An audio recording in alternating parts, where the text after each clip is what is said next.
État totalitaire, l'URSS de Staline, l'Allemagne d'Hitler. L'arrivée au pouvoir de Staline. La Première Guerre mondiale est une guerre totale qui fragilise le pouvoir du tsar. La population se révolte et le tsar est renversé. Les bolcheviks de Lénine prennent le pouvoir par un coup d'État en octobre 1917. Lénine est le leader de la révolution bolchevique. Staline, haut dirigeant bolchevique, est critiqué par Lénine. Pour lui, cet homme est trop brutal et il concentre trop de pouvoir en étant le chef du parti. Pourtant, à la mort de Lénine en 1924, Staline met en place une propagande intensive qui le désigne comme l'héritier de Lénine. Il est l'homme qui poursuit les projets de Lénine. Il est l'homme qui a été choisi par Lénine. De 1924 à 1928, Staline élimine par la force, exclusion du parti, emprisonnement, meurtre, tous ses concurrents pour la direction de l'URSS. Staline dirige cet État totalitaire de 1924 à 1953. L'arrivée au pouvoir d'Hitler. Les Allemands sont humiliés par la défaite de la Première Guerre mondiale et par le diktat de Versailles. Ce sentiment d'humiliation augmente lorsque la crise économique mondiale de 1929 provoque un chômage massif en Allemagne, 6 millions de chômeurs. Les Allemands perdent confiance en la jeune République.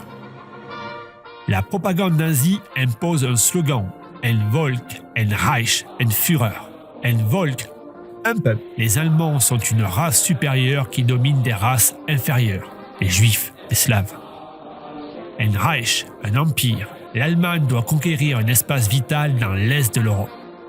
Un Führer, un chef. Le Führer est le guide incontesté. Le 30 janvier 1933, Hitler est nommé légalement chancelier car son parti a remporté les élections avec 42% des voix. Les nazis imposent en un an une dictature à la place de la démocratie.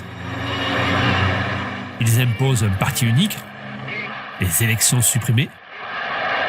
Ils emprisonnent les opposants dans des camps de concentration.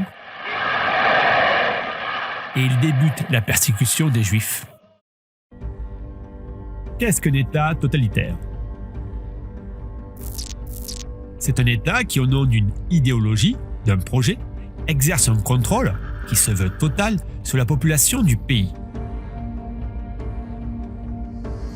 Prenons des exemples. Quelle est l'idéologie de l'Union soviétique ?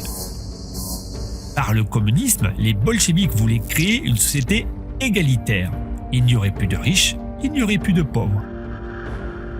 Et ceci grâce à l'intervention d'un puissant État. L'idéologie nazie est différente. Le nazisme est un racisme qui prétend qu'il existe des races supérieures, les Aryens, et des races inférieures. Dans les deux régimes totalitaires, on retrouve les mêmes moyens de contrôle de la population. Un parti unique, le parti communiste, le parti nazi, un seul chef, Staline, Hitler, et également un culte de la personnalité. Staline est le petit père des peuples, Hitler est le Führer, le guide. La propagande est omniprésente. Elle contrôle les arts, les informations, à travers les affiches, le cinéma, la littérature ou le sport. La jeunesse est une cible privilégiée car elle représente l'avenir.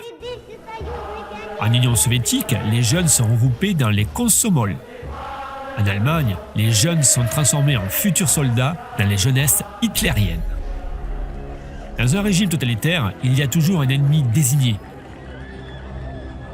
Pour Staline, les koulags sont des paysans riches qui refusent la collectivisation des terres. Hitler désigne les Juifs comme ennemis des Allemands. Le NKVD soviétique ou la Gestapo allemande sont des polices politiques qui pourchassent et éliminent les ennemis désignés. Ces polices politiques enferment les opposants dans des camps. Des camps de travail en Union soviétique, des goulags, des camps de concentration en Allemagne.